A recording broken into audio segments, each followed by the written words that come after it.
eza studio mobile po nzambe aza na lolenge na ye biso bato tokosuka me nzambe asukaka te toza na studio mobile po ezopermettre biso partout tozala na bino na contact mpona kosola makambo ya nzambe yango wana kobanga te soki monguna azolanda yo toza na bibundeli zala calme bolingo nzambe ezopermettre biso na bino tozala toujours na communion na kati ya eloba nzambe mpona koyoka teya makambo etali bokonzi ya likolo soki lelo bato baza konyokwama ezali mpona kozanga koyeba nzambe nzambe aza bien nzambe afandaka na ndako etongami na maboko ya bato te aza na posa mpe moto aservire te pisi biloko nyonso eza ya ye bapolitiki nyonso akobalola baloli boye aza roi so tokenda mokanda ya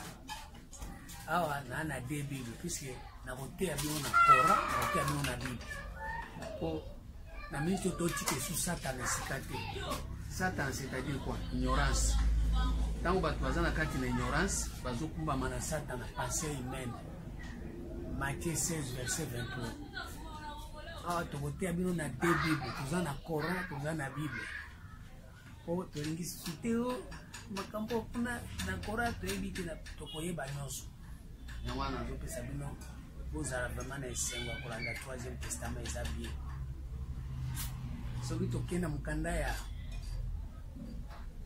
proverbe 21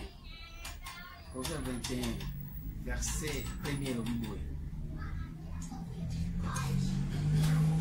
le cœur du roi est un courant d'eau. Le cœur du roi est un courant d'eau. Denge Jésus aza roi.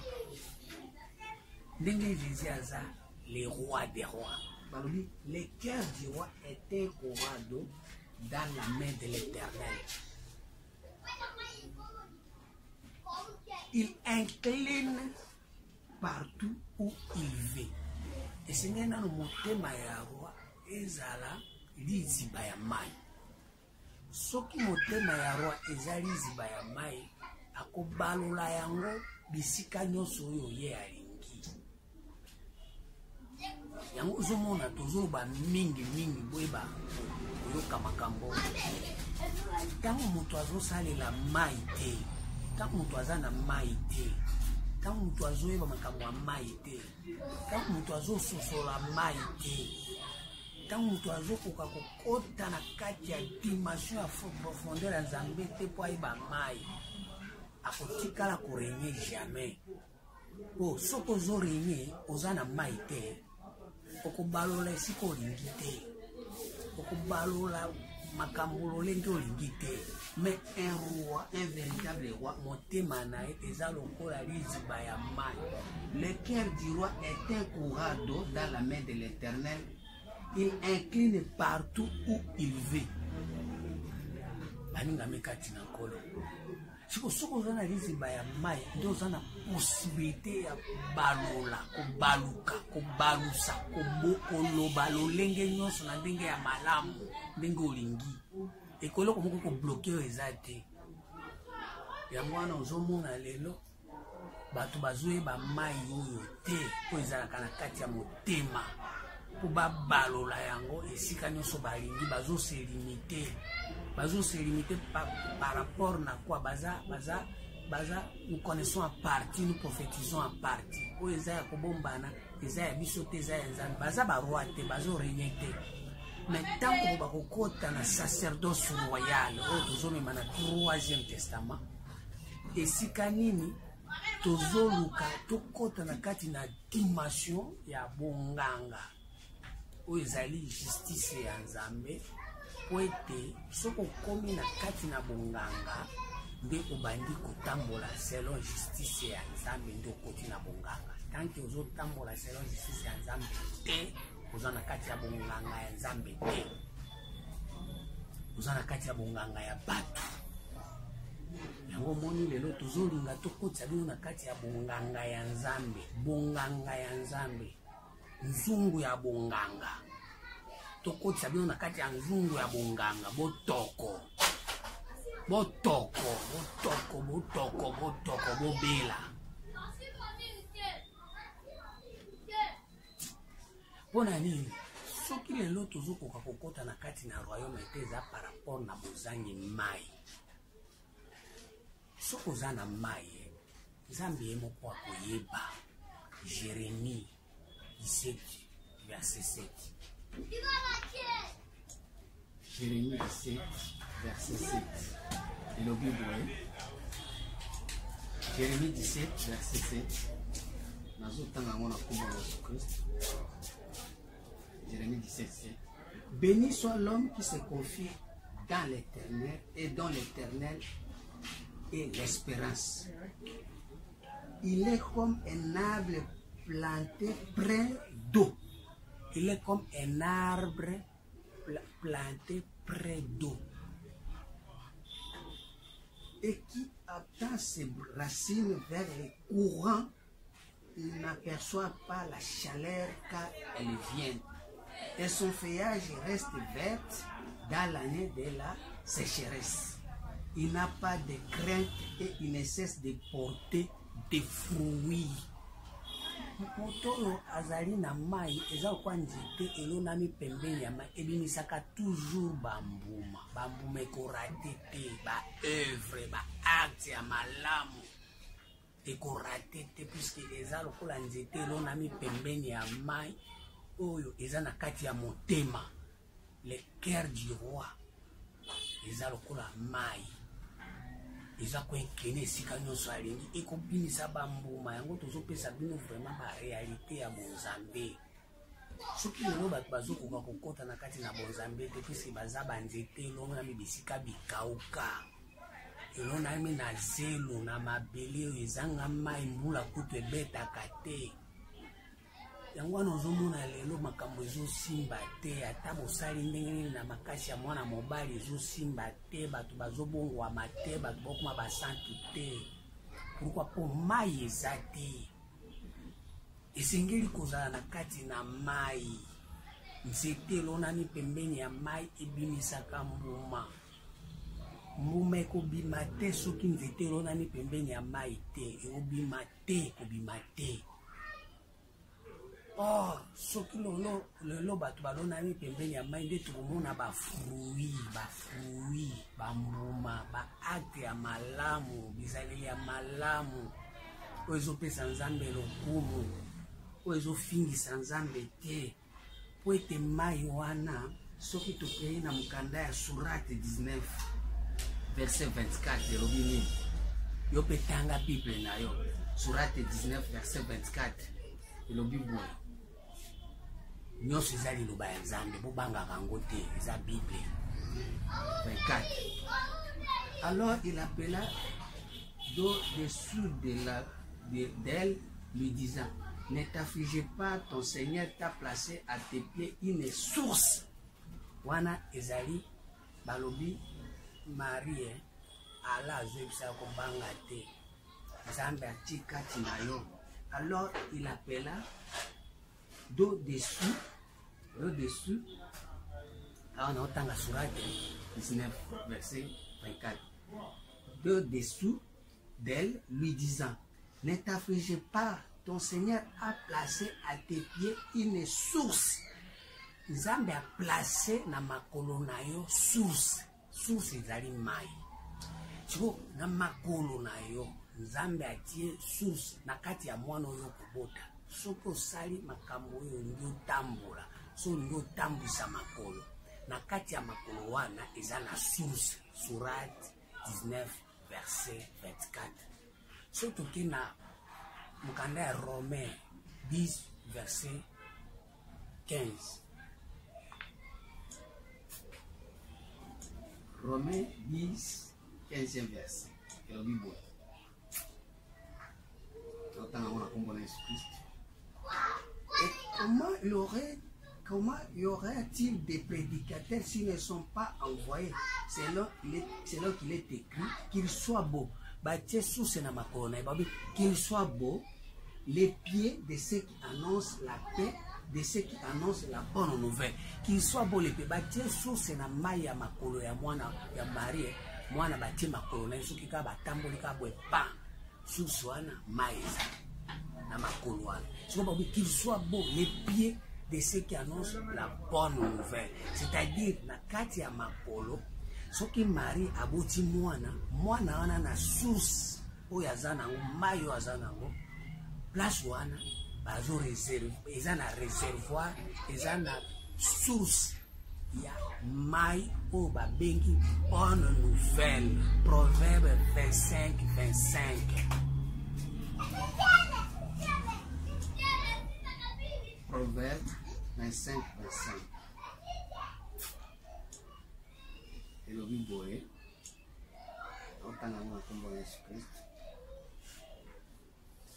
comme de l'eau fraîche pour une personne fatiguée, ainsi une bonne nouvelle venant d'une terre lointaine. Comme de l'eau fraîche pour une personne fatiguée, ainsi est une bonne nouvelle venant d'une terre lointaine. Une bonne nouvelle, ils ont le col à maille, mon coyo est fraîche. Pour que ce soit pour se faire, mais là, on a une bonne nouvelle, bah, il a mis 4 ans. C'est une bonne nouvelle, on a des mailles. Si vous avez un mouton, n'était oyo, et l'on a mis pembeni à maille. N'était oyo, l'on a mis la bonne nouvelle, et bien, ça va fouiller. N'était oyo, et l'on a mis pembeni à. Les appels à bonne nouvelle, nous avons bambou. On n'a pas une explication claire à la Bible. J'étais au Ebo et l'on n'a ni pembeni à main. J'étais au et l'on n'a ni na bonne nouvelle et nous avons bambou. Et voilà, moi, il y a mauvaise nouvelle des alliés. Puisque Maïwana, dans Proverbe 20, verset 5 à 6. Proverbe 20, verset 5 à 6, et le Bible, Proverbe 20, verset 5 à 6, et le Bible, les desseins dans le cœur de l'homme sont des eaux profondes. Les desseins dans le cœur de l'homme sont des eaux profondes. Les desseins dans le cœur de l'homme sont de bonnes nouvelles. Les desseins dans le cœur de l'homme sont de bonnes nouvelles. Si vous continuez à dire, vous continuez à dire destin, vous allez dire que bonne nouvelle.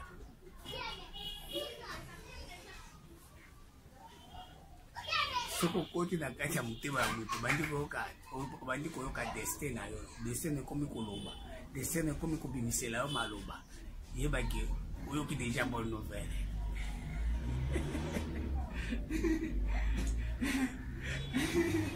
Ah zabe, soka bato bazolanda, soka bato bakopata. Les desseins dans lesquels de l'homme sont des eaux profondes, mais l'homme intelligent s'est épuisé. Mutu amayele aibi lolenge nini ya kutoka. Jean 4 verset 11. Jean 4 11e verset. Jean 4 11e verset le Bible. L'entend comme mon esprit. Seigneur lui dit la femme, tu n'as rien pour puiser et le puits est profond. D'où aurais-tu donc cette eau vive? Okozwa siko mai yango eza mozindo okopewa mai yango wapi po toka yango il faut aller na intelligence. Un homme intelligent c'est épuisé po toka mai eza profond il faut aller intelligence. Pour ce que vous avez intelligence ndio kotoka yango kopo oyo batokaka nango destin na yo eza intelligence kopo to loko yeko senga otoka na ngoma faut aller intelligent. So za intelligent de ko ba kotoka. So ko za na intelligence de ko kotikala ka jamais kotoka destin na yo. Loko ba tokela kango destin so intelligence. Mais tellement bato baza na intelligence yango moni bazome ya ba mai ya mapulu sa kopo sa intelligence. Yango loko yelo mutu nyonso azomela mai azokwaka posa ya mai ameli mai okika posa ya mai. Alimei azoka posa ya mai. Or, soko zana intelligence okotoka destin na yo. Pourquoi na lobi bon? Parce que batubele bazokende kosambela. Oli baya kotoka mai, non. Oli aya kotoka amieba, ayeba destin na yo, non. Akoy bangote, pourquoi? Parce que azana kopote. Azana intelligence te. Moi, je suis à Daniel 9, verset 22. Il est beau. Daniel 9, 22.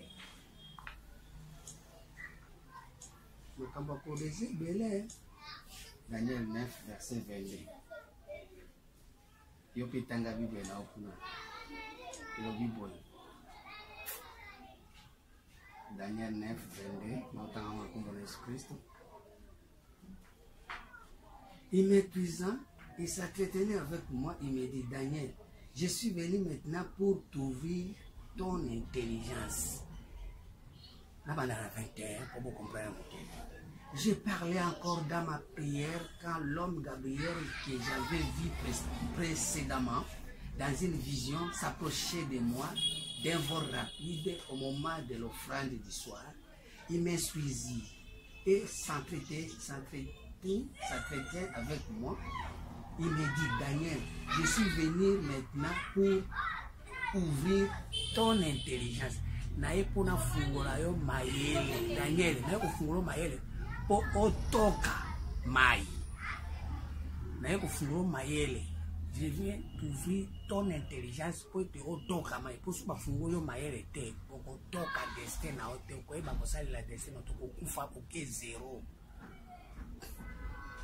Yango moni Gabriel aye ko fungola Daniel nini intelligence. Pourquoi fungo l'intelligence? Nanya kangaki yango.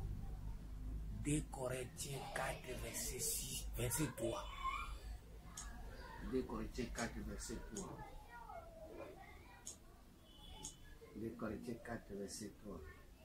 Si notre évangile est encore voilé, il est voilé pour ceux qui périssent.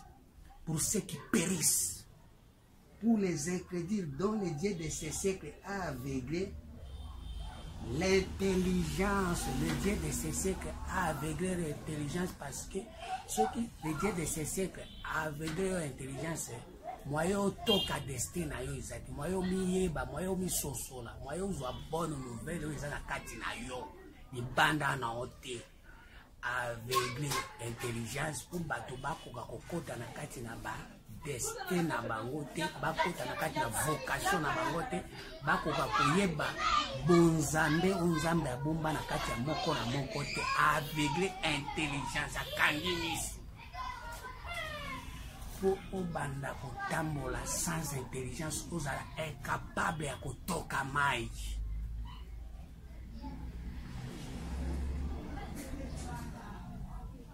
Il faut que Gabriel, ange Gabriel, a fungola intelligence. Parmi batu nyonso bakutana na Gabriel, ezala Mahomet, ezala Marie, ezala Zacharie.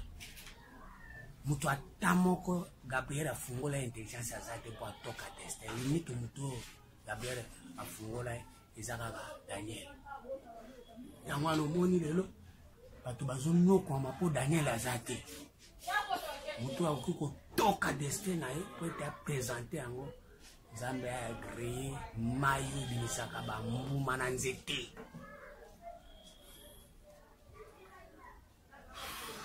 Pour les incrédules dont le Dieu de ces siècles a aveuglé l'intelligence afin qu'ils ne puissent pas briller la splendeur de l'évangile de la gloire de Christ qui est l'image de Dieu. Grandeur ya Nzambe oyo eza image ya Nzambe eza na kati ya destin ya mutu. Soko koti na kati na destin na ondo ko vivre grandeur oyo eza image ya Nzambe na kati ya mutu. Oyo Jésus akoki jamais koya kotraite ba histoire ya libanda ya mutu. Jésus ayaki jamais mpona kososolisa mutu ndenge ya kosala commerce, ndenge ya kosala yahoo, ndenge ya kozwa bavisa na kozwa mbongo. Non, Jésus ayaki ndenge wana te. Souci à Jésus ezali pour akoya ko éclairer mutu afungola mutu intelligence ko mutu na mutu atoka destin na ye, mutu na mutu ayeba destin na ye, destiné na ye, vocation na ye. Mais na 3e testament mutu akolula moninga aza te, mutu mpe akoanvie mutu aza te. Bao nyonso bazosala makambo eza destin na bango te, baotosa nyoka, baotosa le Dieu de ces siècles. Batu nyonso baosala la destin na bango te, baosala la Dieu de ces siècles. Il a aveuglé l'intelligence. Ephésiens 1, verset 8. Ephésiens 1, verset 8. Ephésiens 1, 8, verset 8, virgule 18. Nabanata na 7. En lui, nous avons la rédemption par son sang, la rémission des péchés selon la richesse de sa grâce, que Dieu a répandue abondamment sur nous par toute espèce de sagesse et d'intelligence. Ça m'a quoi répandre à tondisa richesse et na katia mutu. Sans pour autant appeler ça sagesse, appeler ça intelligence. Et qu'on peut t'attendre. Et qu'on t'attendre. Premièrement, il faut zamber à fouer l'intelligence, des sagesse, dans le sagesse, des scoles, à répandre abondamment. Que Dieu a répandu abondamment sur nous par toute espèce de sagesse et intelligence. Nous faisons connaître les mystères de sa volonté selon les bienveillances d'essai qu'il avait formé en lui-même. Il faut soit affouler l'intelligence. Ah,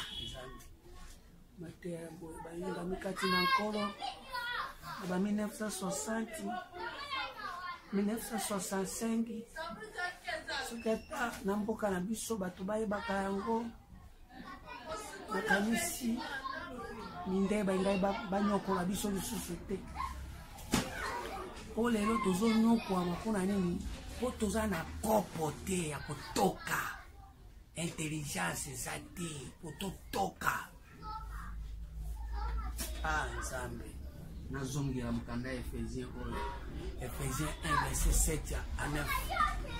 En lui, nous avons la rédemption par son sang. Par son sang. Premièrement, le sang, ezali vie. Le sang, c'est la vie. L'âme de tout chair, c'est son sang qui est en elle. Lévitique 17.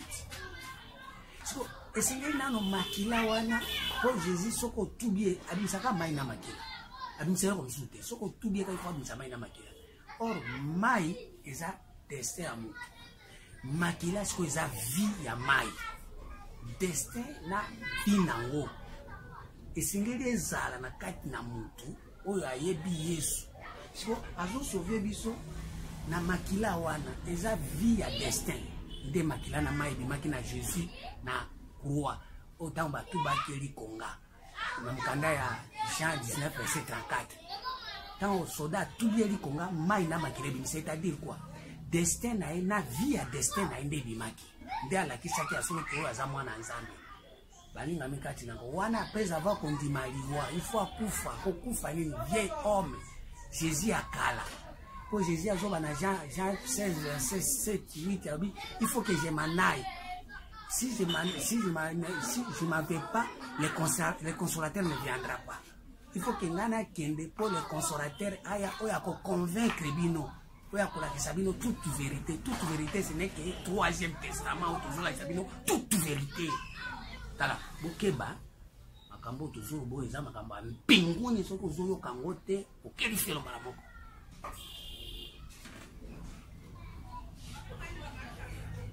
En lui, nous avons la rédemption par son sang, la rémission des péchés selon la richesse de sa grâce, que Dieu a répandue abondamment sur nous par toute espèce de sagesse et d'intelligence. Nous faisons connaître les mystères de sa volonté selon la bienveillance des saints qu'il avait formés en lui-même.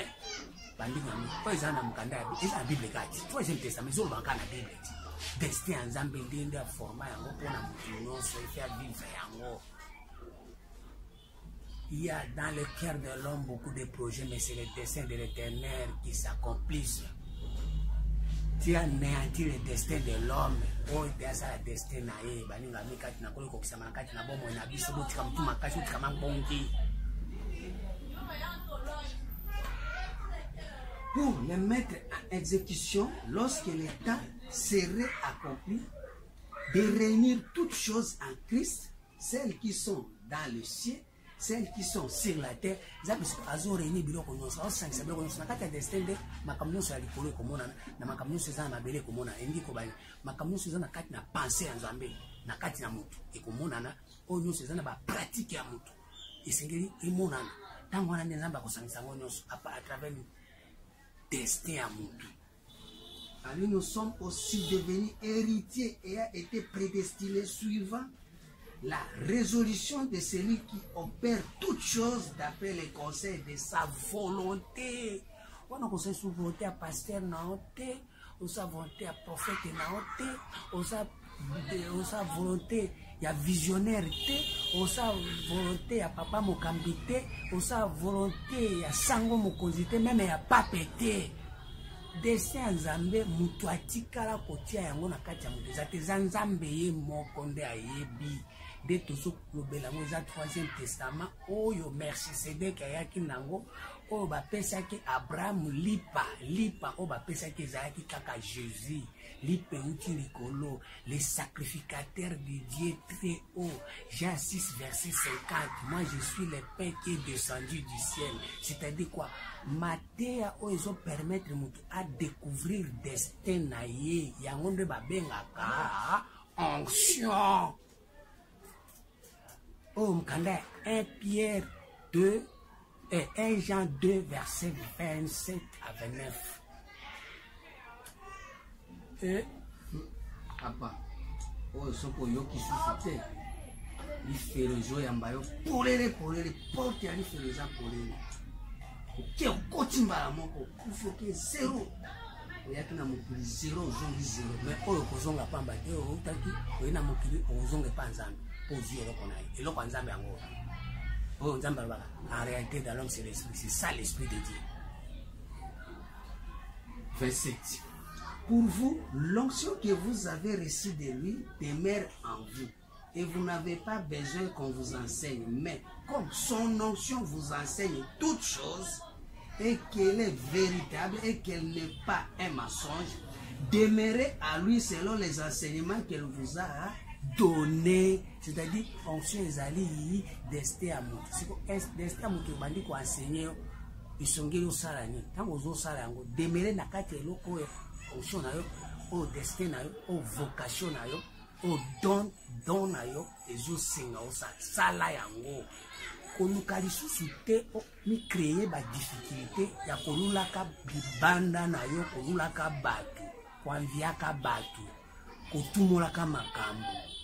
Ozokende na église olie osala eloko oyo Nzambe atia kati na okomi kolinga yo osakampare na tout. Oreza ya yote yango moni zo avancer te pe ko avancer te bitumbe bandaka ko bima bombando panzana.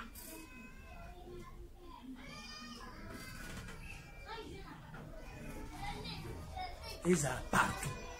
Tant que vous avez la dessin à l'autre, vous bien savez tout.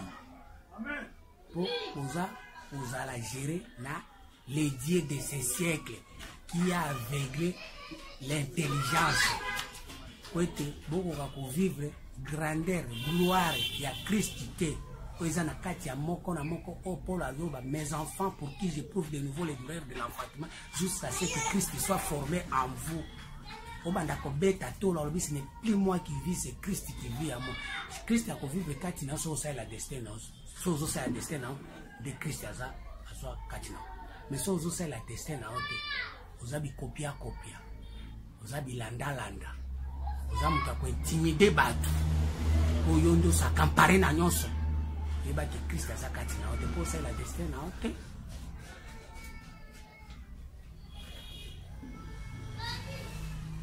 Namoni namkanda un jawana kaka 2 verset 20. Pour vous, vous avez reçu l'onction de la part de celui qui est saint. Vous avez reçu l'onction. Vous avez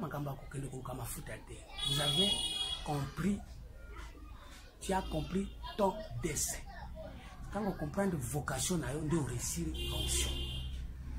Pour vous, vous avez reçu l'onction de la part de celui qui est saint et vous avez tous de la connaissance.